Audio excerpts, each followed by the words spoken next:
I turn my ugly, weed-choked backyard into a space that looks like it belongs in a magazine.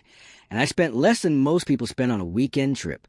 No contractors, no five-figure budget, just me, a few tools, and a plan.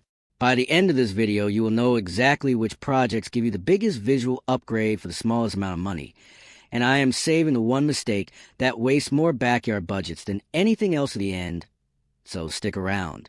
Before we get into it, hit subscribe and tap the bell so you do not miss the next part of this series, because I am turning this into a full backyard transformation you can follow step by step. Why your backyard probably feels unfinished. Most backyards do not feel bad because they lack money. They feel bad because they lack a plan. You buy a nice chair, then a string of lights, then a planter, and none of it works together because there was never a layout to begin with.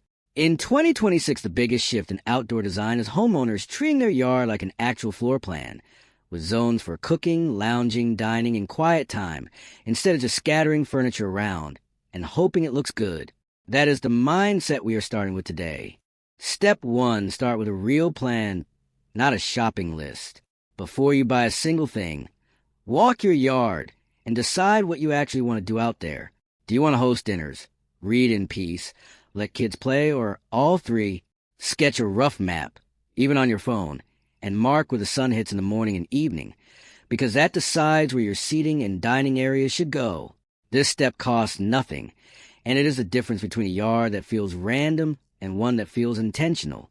Homeowners who plan before buying consistently end up spending less overall, because they stop making impulse purchases that do not fit the space. Step 2, the budget-friendly wins that change everything. If you only do 3 things from this video, do these. First, lighting. String lights, solar path lights, or a few lanterns instantly make a yard feel finished the moment the sun goes down, and this is one of the cheapest upgrades you can make. Second, a fresh layer of mulch or gravel in your garden beds. It sounds boring, but it instantly cleans up the look of an entire yard in a single afternoon. Third, paint or reseal your fence, and any wood furniture you already own. A tired gray fence painted a deep charcoal or a soft sage completely resets the backdrop of your whole space, and most of the cost is just your time. Step 3, build zones instead of just adding stuff. This is a trend defining backyards in 2026. Zone outdoor living. Instead of one big open patio, create small pockets, a cooking corner, a shaded lounge area, a dining spot. You do not need a huge yard to do this. Even a small backyard can have a cozy 2-chair reading nook on one side and a small dining setup on the other. Use furniture, planters, or even a simple outdoor rug to visually separate each zone. This single trick makes a small yard feel bigger and a big yard feel more intentional. Step 4, DIY landscaping that looks expensive but isn't. Raised garden beds are one of the most popular DIY projects this year, and you can build one from basic lumber in a single weekend for a fraction of what a landscaper would charge. If you want something with a bit more wow factor, a small DIY water feature, think a simple stone basin with a solar-powered pump adds a calming sound to the yard without a big electric bill or a professional installer. And if mowing is not your thing, artificial turf paired with natural stone pavers and real plant around the edges gives you a clean, modern look that still feels natural instead of plastic. The key with any of these is mixing materials, wood, stone, greenery, and fabric together so nothing looks like it came out of a single box store aisle. Step 5, the bigger projects worth saving for. Once the basics are handled, these are the upgrades that take your yard from nice to unforgettable. A pergola gives you shade and structure without the cost of a full roof, and a basic kit can be assembled by 2 people in a weekend. A fire pit, whether a simple ring of stone pavers or a store-bought insert, becomes a natural gathering point of any backyard the moment the sun goes down.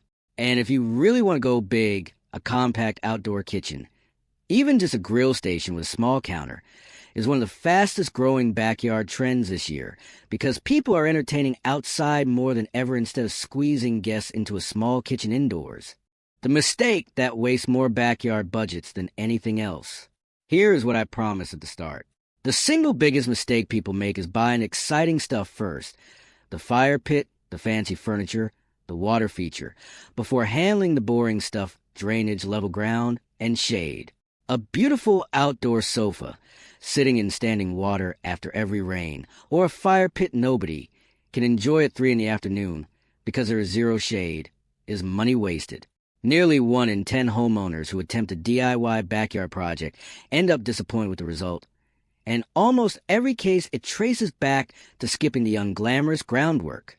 Fix the ground, plan for shade, then build the fun stuff on top of that foundation. How to actually start this weekend. Pick one zone, not the whole yard, and finish it completely before moving to the next. A finished small corner will motivate you far more than 5 half-done projects scattered around the yard. Start with lighting and cleanup, because those 2 things alone will make your backyard feel different by tonight. That is the exact roadmap I use to turn my backyard around without hiring anyone. And if you want the full step-by-step build videos for the raised beds, the pergola, and the fire pit I mentioned, they are coming next in this series. So subscribe now, so you do not miss them. Drop a comment and tell me which project you're starting with first. I read every single one, and I will be picking a few of you to feature in the next video. See you in the next one.